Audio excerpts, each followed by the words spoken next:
Good morning and happy Father's Day. It is Sunday morning. It's actually Saturday evening here. I'm recording early because I don't want to get up and do this in the morning, but I did want to do this video this week. So doing a little bit early this week, and I'm excited. This is going to be the longest one in a while. I'm just calling that right now. You'll know, obviously, at the time that you're watching this, how long. I'm going to guess 40 to 45 minutes, which we haven't had one that long in a while. So happy Father's Day, and I hope you enjoy. Don't forget, today, Saturday, I put up a giveaway for this amazing card here. Go watch that video. It's only 5 minutes long and enter yourself for that giveaway. It's free. It's free. It's super, super easy. All you need to do is subscribe to the channel and comment. That's it. You have to comment something semi-specific, but go watch the video.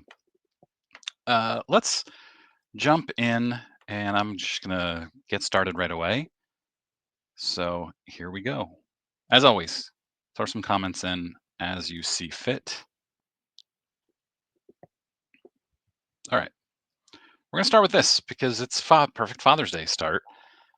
This guy, Matt Martin, I don't know if this is the same Matt Martin that is a commenter on my channel, but Matt Martin on Sports Card Nonsense posted early Father's Day gift. And in this Etsy slab, it says 2025 post-it note, Jackson to Dad, thanks Blue Variation, Gem Mint spelling 9.5. And it says, it's a post-it note. It says, thanks, Dad. I really like this card. See you in a couple weeks. Love you. It's amazing. That is so great. I hope he saves that forever. Don't sell that. Don't flip it, Matt. All right. Next up. I don't know why I have this at the beginning. I am a little all over the place here today, guys, because there are so many tabs. Sean Casey, in a really joyful moment, apparently tore his hamstring. He was, I think it was his first at bat at a Savannah Bananas game. This is very relatable. I mean, if I were to try to come back as an athlete now, he's 51, yeah. Uh, and he rounded first base and he tore his hamstring. What terrible luck. All right, update. We always start off with mistakes and updates. I didn't make any mistakes last week, so we'll get that over with. Darren Rovell's Ferris Bueller's Day Off vest is currently at $200,000 for a bid. Reserve not met. You gotta wonder how much the reserve is. Remember, we discovered that he paid $153,000 for it. If I remember the number correctly, it's right around there, 153, and now the bid's at 200. Reserve unmet. Another update. The Connecticut Wagner is currently just shy of $4 million with another week to go. It's crazy how long this auction's going. But I guess for a massive card like this, you go a long time and you market it. All right, here was some big stuff this week. Boston Card Hunter, who retired from doing this a few weeks ago, came back within like 3 days, and he puts out really interesting stuff. And I think people send him a lot of really good stuff. This one was where somebody discovered and sent to him. And I think he was the first to post it because he's the only one I've seen post about it. That when you type in PSA.com into your browser, it redirected you to GameStop.com for a brief time a few days ago. And that's interesting. And so he said, could GameStop be acquiring PSA? Which blew up. It blew up big time. And it got to the point where Geoff Wilson posted a video where he was basically chiding people for speculating about this. He said, I reached out to Nat Turner, and this is completely false, categorically false, or whatever he said. And he tweeted about it too. And he says, the sports card hobby loves a good rumor. It's so condescending. Many aren't true, including this one. Rumors were flying this week that GameStop was trying to acquire PSA. This comes after GameStop announced it was raising 1.75 billion for acquisitions and investments. I reached out to Nat Turner, and he said this is not true. Personally, I'm thankful. I much prefer PSA under Nat's leadership than GameStop executives. And I made the point to him in a response, how can you state factually that this isn't true simply because Nat says it's not? Wouldn't it be smarter for you to just say, Nat says this isn't true, instead of condescendingly tell everybody this isn't true? Uh, and he responded, Nat has always shot me straight. Except Nat is fully conflicted here. He runs the company that owns PSA, and he's on the board of GameStop. Nat cannot tell Geoff that it's true. He has to deny it. When eBay was acquiring Golden a little over a year ago, I spoke with some people who were in the know, and they said they denied it, but I knew it was true. I couldn't say anything other than uh, this is the people who are involved in this are denying it. But I knew, and they knew, but they couldn't say because it's public companies. So now, am I saying that they're being acquired? Absolutely not. I don't know nearly enough about finance, and there are a bunch of finance people who are saying this can't happen, and I don't know.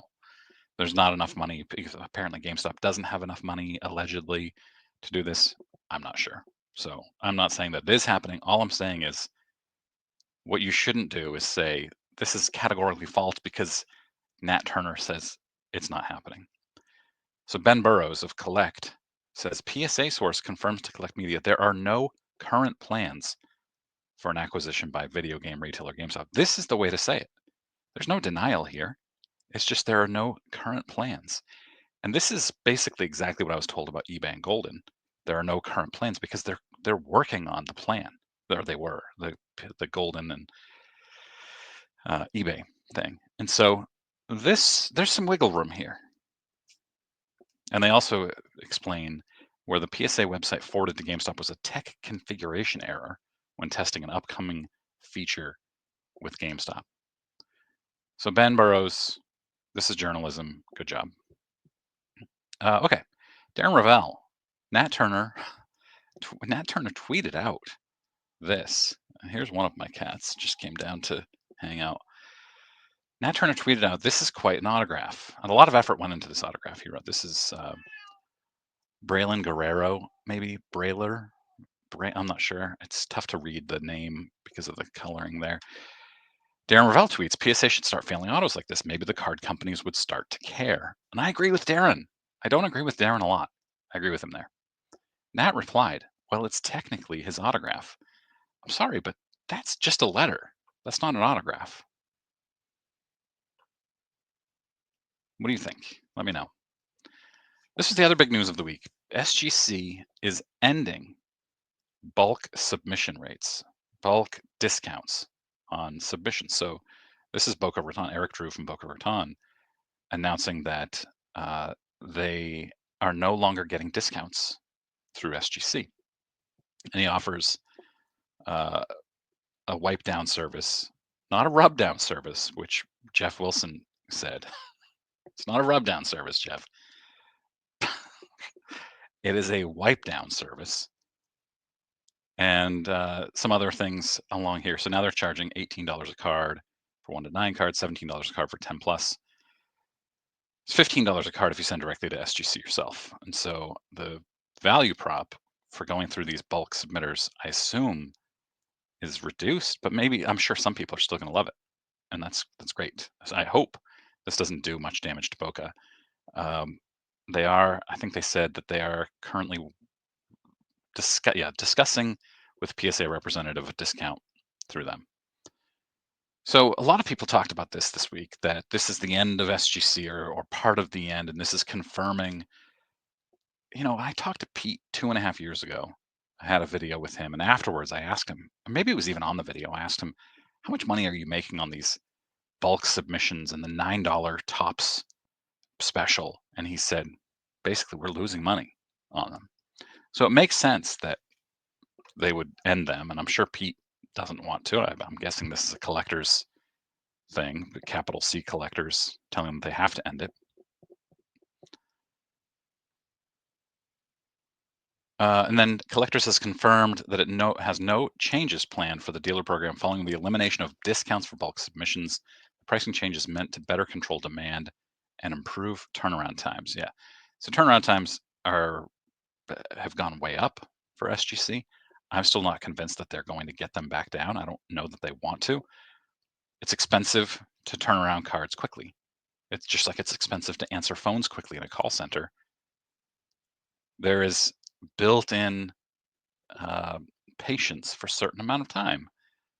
Now, it's higher for PSA than it is for SGC, but they're testing out what is the tolerance for higher turnaround times with SGC right now. And we'll see how that ends up. Derek on Highway 92 tweeted this out. This is, I'm probably going to mispronounce this. Hyesung Kim's new Topps rookie card. Has him in a Dodgers jersey, Dodgers uniform. And the photo is actually in his South Korea jersey. I keep saying jersey. It's a uniform. I've been so confused by the jersey versus uniform thing lately. I don't know. Like I said the other day, my brain's broken. This is from the 2023 WBC. It's a great photo. I actually think it looks good. I think Topps did a nice job photoshopping this, but I don't know. They've always photoshopped cards. So what do you think about this? I can't get too bothered by this. Here's an interesting one. Topps tweeted this, but they put this on Facebook. They put it everywhere. Jacob Wilson's card price is up 1,200% in just 7 months. Jacob Wilson, uh, great, having an amazing season. This card here sold for $1,400 in November, $18,000 in June. And a lot of people are making the point, hey, Topps does not in any manner make any representations to whether its cards will attain any future value. And they're not really making a representation that they will, but it's interesting that they're pumping prices like this.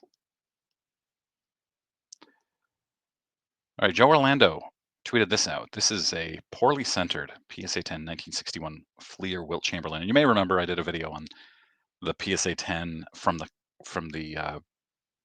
supermarket that was purchased last year. And at that time, there was nobody had any visibility into what this looked like. When any of the other two, I think there were three at the time. Now there are four because of that supermarket one. The supermarket one is immaculate. It is perfect in every way. This one's not so great. And I remember I reached out to the guy who paid $1.7 million for the supermarket one. And I said, "Have you seen any of the other ones?" And he said, "Yeah, I have." And he sent me uh, this this photo of the same one. It's now been reslabbed or reholdered by PSA. It's surprising that PSA would reholder it and say, "We're keeping it at 10." But this was the first time this had been seen publicly. When he texted me this photo, I tweeted it out. Uh, so yeah, it's pretty neat seeing how the difference here. And that one going privately for $1.7 million. It was in an SGC 10 slab, and he paid 1.7 privately, crossed it to PSA at a 10. And now this one with much worse centering is up for sale, or is going to be up for sale very soon in Heritage. Let's make sure I'm still recording correctly. Good. All right, we have women's sports, which is always great. I love seeing Topps expanding into the Athletes Unlimited Softball League with some women's cards with autographs, one of ones. It's cool.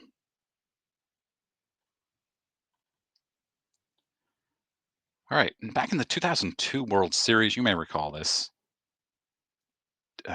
Darren Baker, Dusty Baker's son, he was doing his little bat boy. He's like 5 years old, 3 years old, and JT Snow had to scoop him up.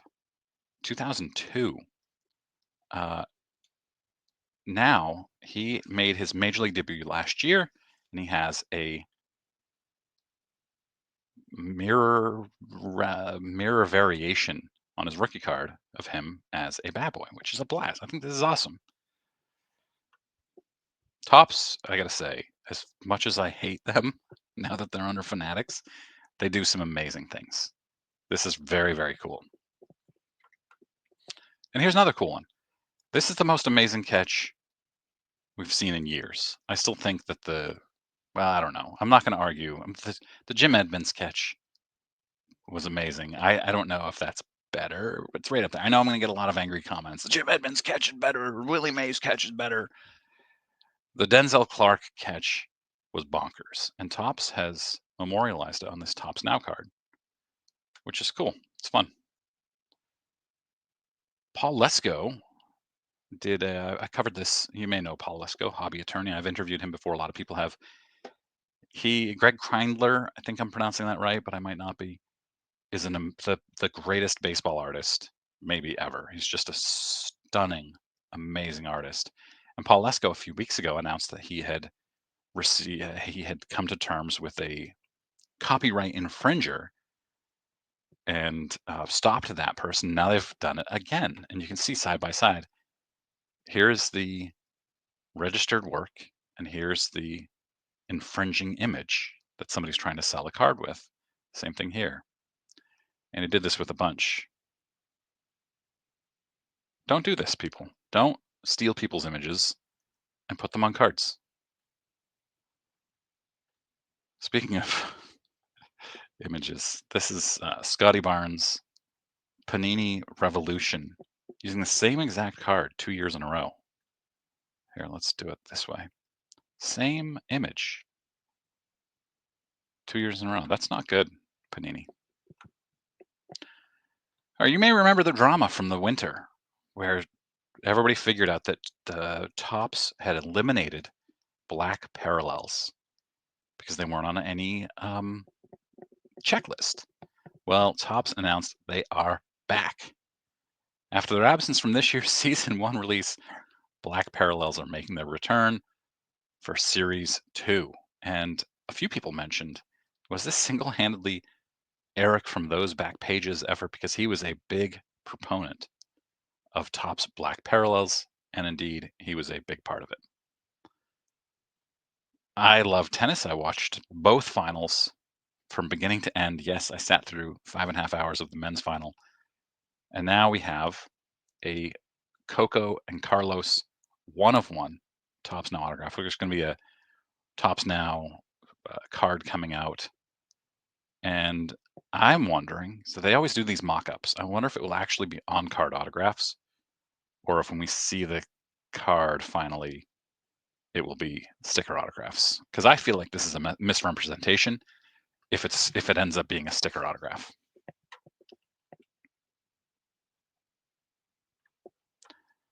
Lamine Yamal. I know nothing about soccer. I just know that he's the hottest soccer player around. He's 17 years old. He'll be 18 next month. This 1 of 1 with a 10/10 grade from PSA. Currently just shy of $200,000. This will end tonight, Saturday night.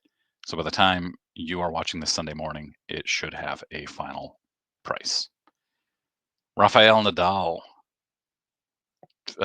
2017 French Open final used racket sold for $157,000. Photo matched 24 matches. 10th French Open title. This is the most expensive racket ever. More tennis. How much tennis am I doing today? This is crazy. Alcaraz, 1 of 1, Gem Mint 10. This is from 2022 Net Pro Premium autograph. And I kind of like his autograph. This is different to me than the one that Nat Turner said, well, that's his autograph. That's just a letter. This is unique. And so who's the judge of that? I guess PSA is, whatever. 2022, this is his rookie card. 1 of 1, currently at $85,000. Shoeless Joe signed baseball. Now, how do they authenticate this? How does Beckett authenticate this?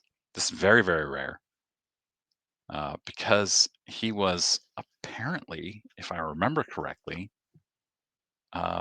illiterate or mostly illiterate or something like that. And so he didn't sign very much. This one's currently at 43,000, also due to end tonight. Tip Top Bread, Hannes Wagner from 1910, PSA 2, not that the grade matters on this, currently at $59,000. Very cool.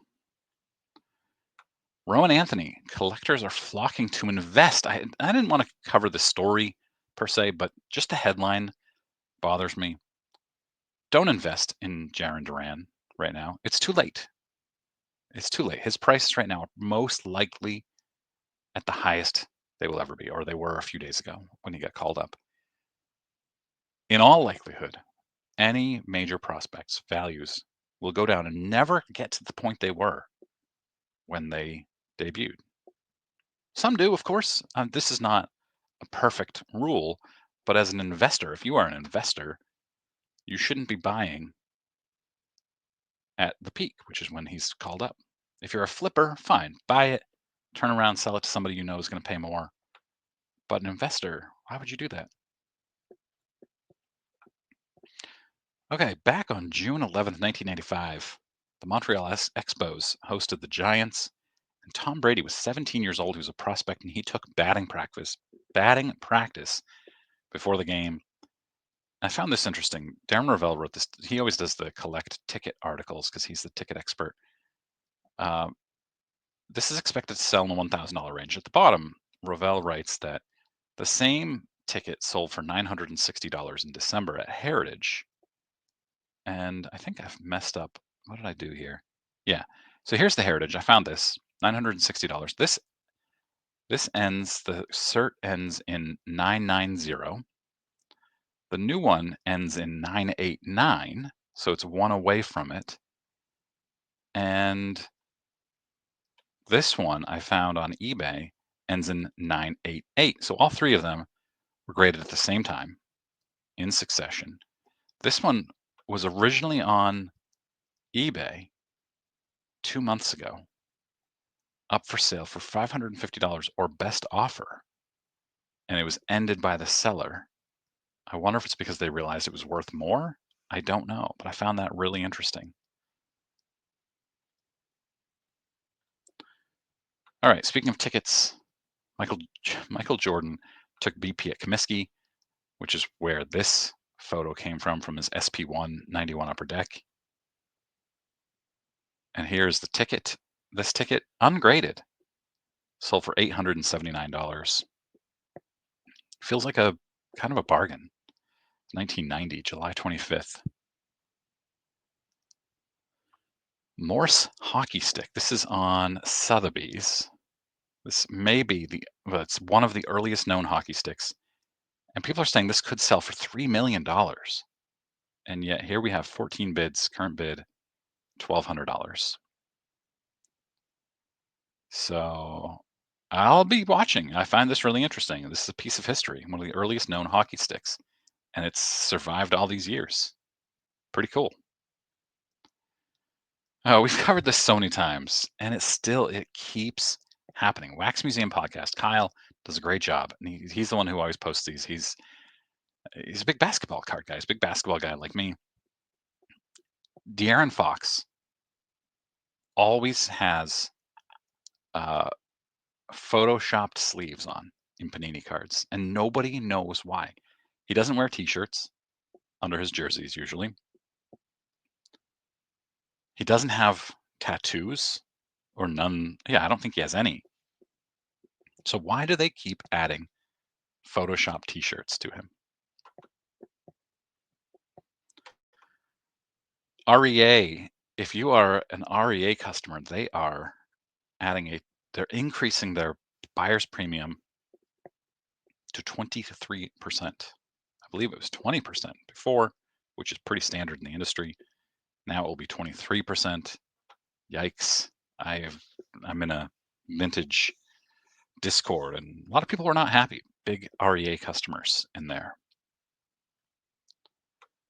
Bill Walton, he had a lot of amazing stuff. This is his 1973-74 season, part of their 88-game winning streak jersey, sold for $258,000. Pretty amazing. No autograph on this. His 72 and 73 championship rings sold for 45 and 43,000. His NBA Finals, NBA championship, the Blazers, their only NBA championship finals ring. He was MVP, sold for $188,000. And his jersey, uh, let me see, jersey from that season, the following year after the championship when he was MVP, sold for 131,000.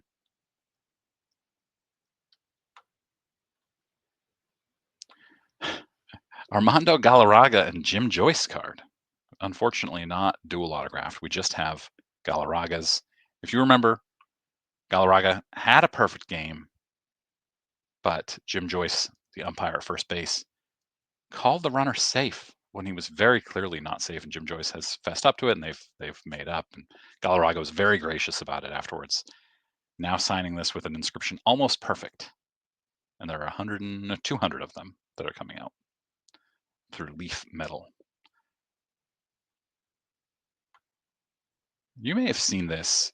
This guy here on the right pulled Ian Poulter's one of one something or other, and Poulter had signed it and written on it, "Sell me this card, please." The guy found Poulter on social media, and then met him at a tournament at a live golf event, and yeah, sold it to him.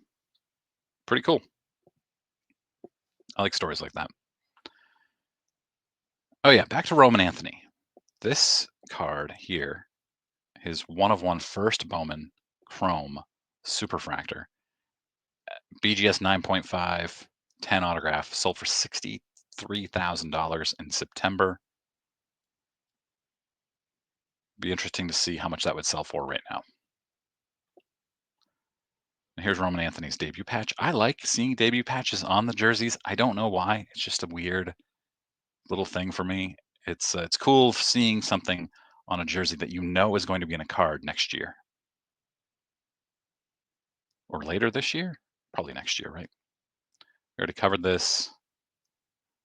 Mike Metzler of Collect tweeted this out. Don't understand having your logo as a literal sticker auto, and it does look just like a sticker auto. Of course, the signature goes outside of the sticker, but still, it is a strange choice. All right, I try not to cover a lot of PSA or any company regrades that go way up. I prefer these ones where, in this case, 11 out of 15 grades went up. This person chose 15 cards to regrade. They felt the grades were too low. 11 of them went up. One of them went down. I mean, that seems bad. That seems bad to me.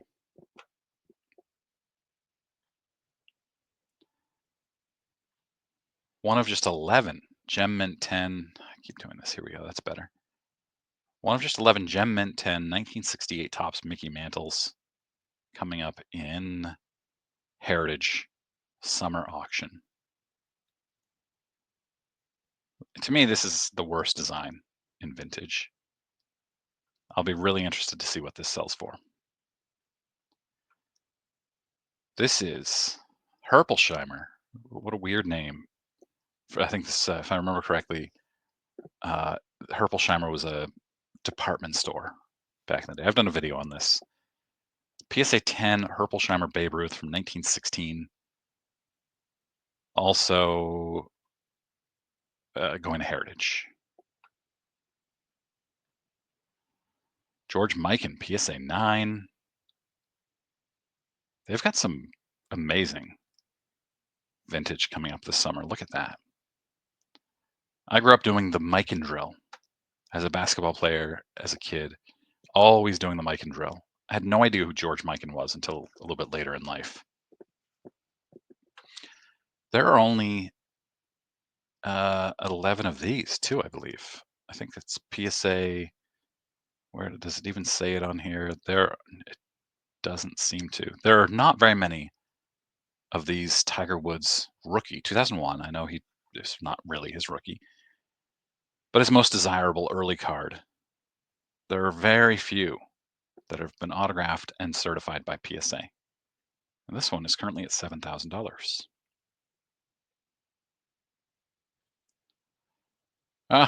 This is Billy, a viewer of mine, emailed me his collection. He's a Padres fan, and he has a card from each year of that year's Padres starting pitcher. So from 1969, I don't know Padres guys like this, but Selma, who was the number one, he started the first game of the year in 1969.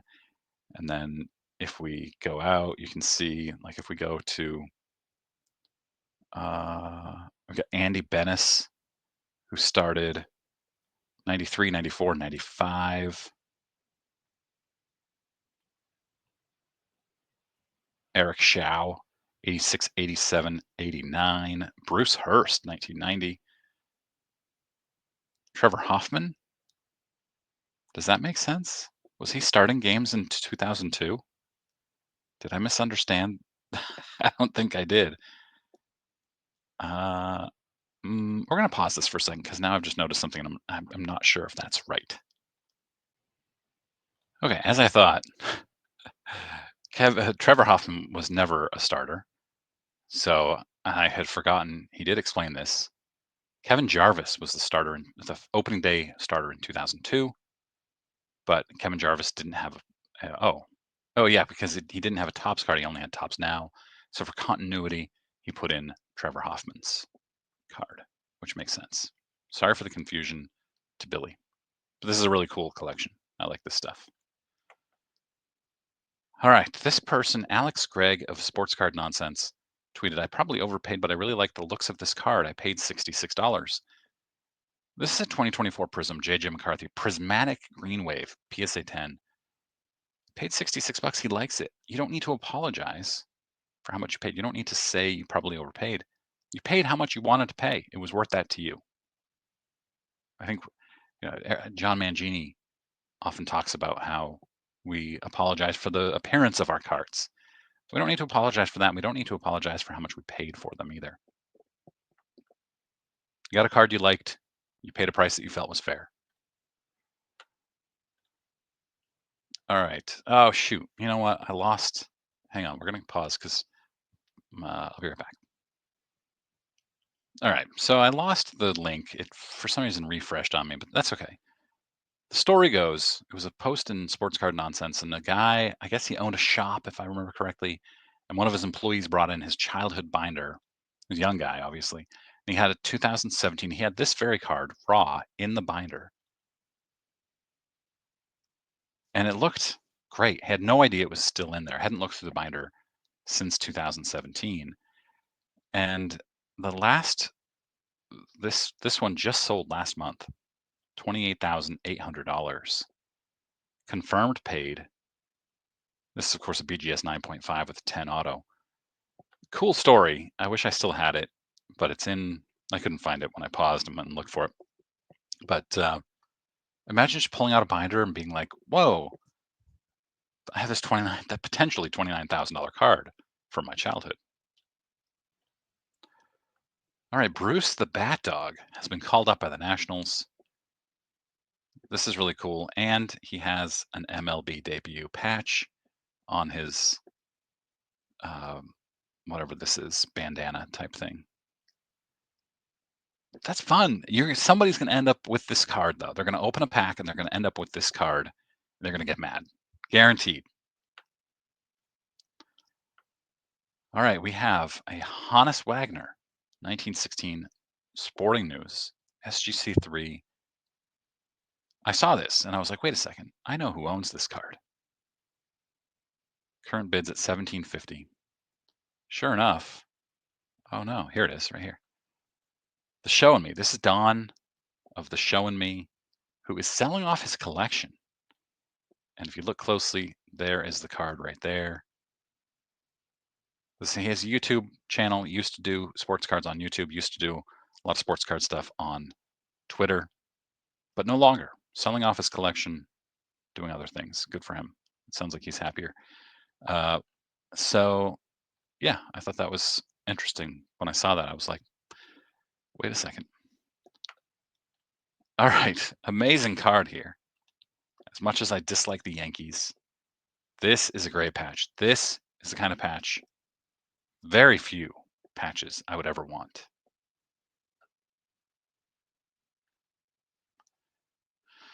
This guy completed the Wyatt Langford Cosmic Autograph Rainbow, which is really neat. 7 different colors in this rainbow. And he completed it. I like that stuff. Oh, here's another debut patch. I don't know, man. I just enjoy this. Here's another great. Why am I only showing Yankees? This is terrible. We need some more Red Sox cards. I showed a great David Ortiz last week. I mean, Aaron Judge, great patch. Dirty, love that.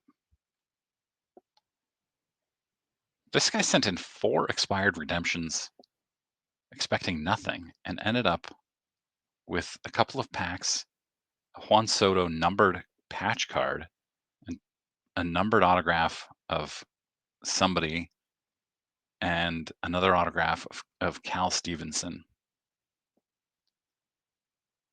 That's pretty good. They're expired redemptions. You shouldn't get anything for them. I wanted to share this because everybody says nobody ever hears from Pete Steinberg of SGC anymore. Nobody ever hears from Pete Steinberg.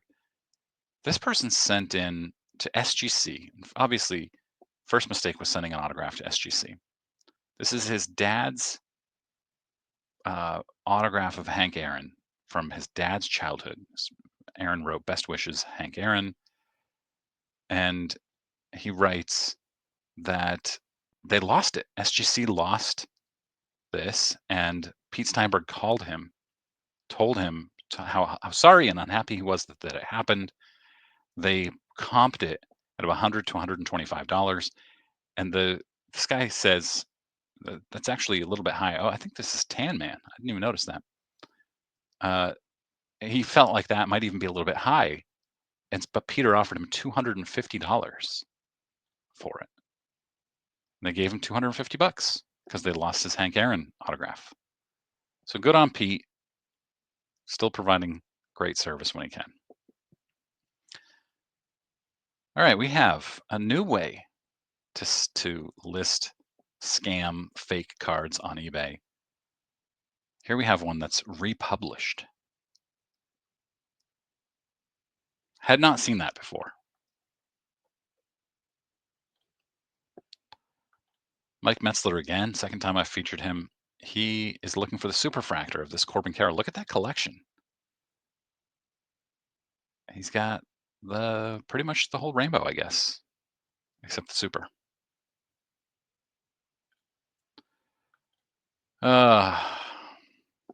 Ellie De La Cruz, 1 of 1, superfractor, Topps Chrome rookie sticker auto.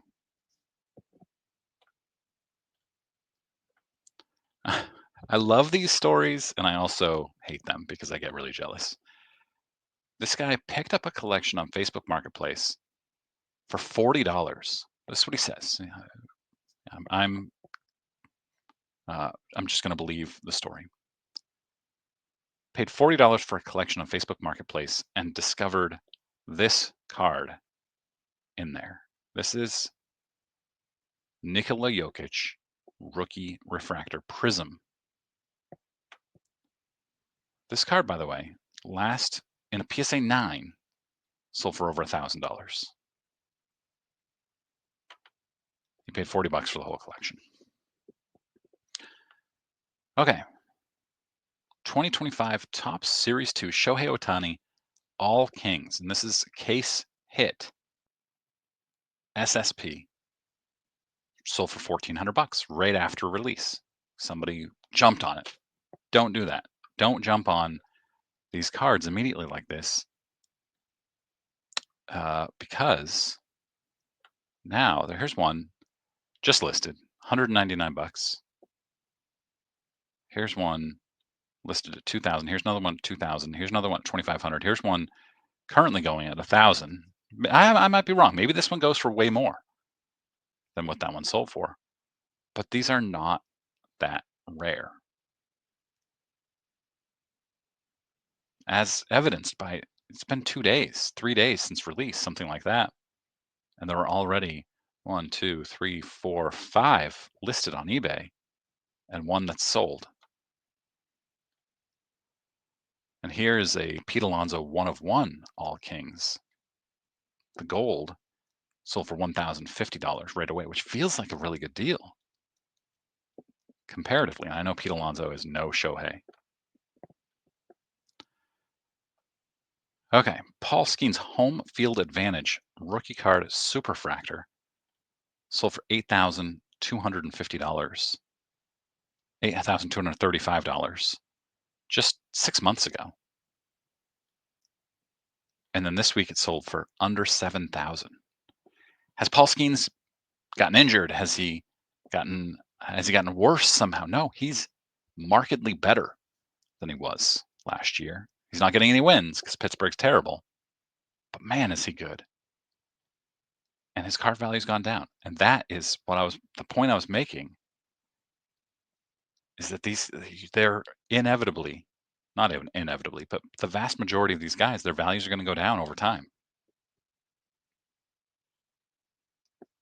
Oh, you want a cool All Kings card? Here's the Ken Griffey Jr. one. All right, just making sure I don't have any issues with recording. Griffey All Kings, cool photo, cool card. Hopefully they have the All Queens for WNBA when Topps gets that license. Is Topps getting that license? I don't remember. Okay, this is just a great card and patch. Griffey, Mariners patch, 1 of 1. Awesome. Bo Nix's highest selling card is almost twice as expensive as John Elway's. It's great.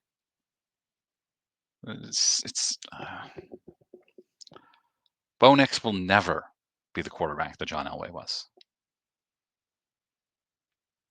This was a pristine 10 of his rookie, sold for 50. Bo Nix Black Finite 1 of 1 sold for just shy of 100,000 in a PSA 9.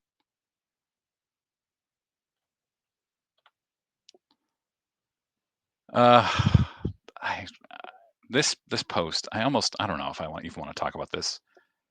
This guy talked about his son going to his first card show with his grandmother, made a trade all on his own. I would be so proud of my kid doing this. Traded a Michael Penix Jr. Rookies and Stars jersey autograph redemption. And he says, hoping he didn't get swindled.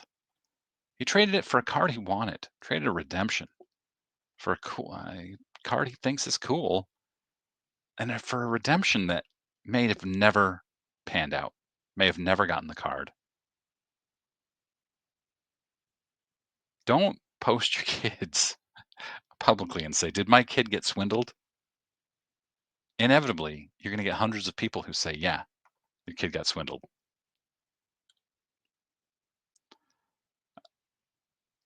Another cool card, Bobby Witt Jr., Kansas City Royals patch.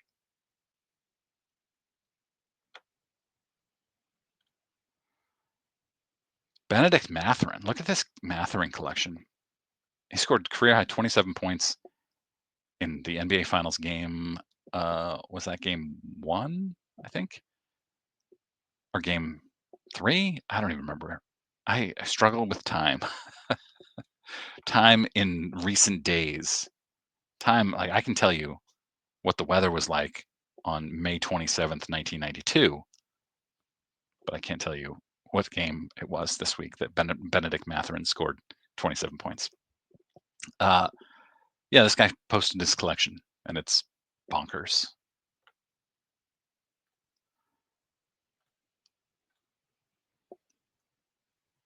This guy, this is amazing. Silly Letterhead 8522 on Reddit had a bunch of UFC redemptions, and he decided to get replacements for them. And he posts what all the UFC redemptions were. And he got some insane redemptions. Giannis autograph, um, Kyrie Irving, Steph Curry, Scotty Barnes, Drew Holiday. These are This is a huge win. LaMelo Ball rookie card, Zion Williamson, Charles Barkley. Yeah, this is a win, and everybody in the comments saying this is a big win. Good for this guy, Kevin Durant, Ja Morant. Big win. Good for this guy. Sports Collectors Daily tweeted this out.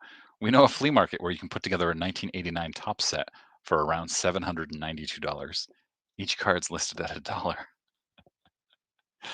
I wonder what they would say if you offered like $20 for the whole binder. Just because I love this card, Bo Jackson, SGC 10, 87 Topps Future Stars card, one of the greatest cards of all time. Comment of the week. This is from my video last week. And I talked about the grading cult imploding. This is, oh yeah, it was an AMA I did. Ken of Ken's Cardboard, great channel. Go check him out. Writes, I am okay with the grading cult until I sell all of my PSA 10s and then I want it to implode. Great comment, Ken. Here we go. Here's some Red Sox stuff. This guy collects baseball cards that have the green monster in them. And it's amazing. And one of them is an Aaron Judge card. But look at this. Look at all these cards. I haven't looked through these yet, but does he have the Mike Greenwell card where he's jumping up? Was that 91 Topps, or was it a Stadium Club card? I haven't seen it yet. Here is a Mike Greenwell one, but that's not it. That's not the one.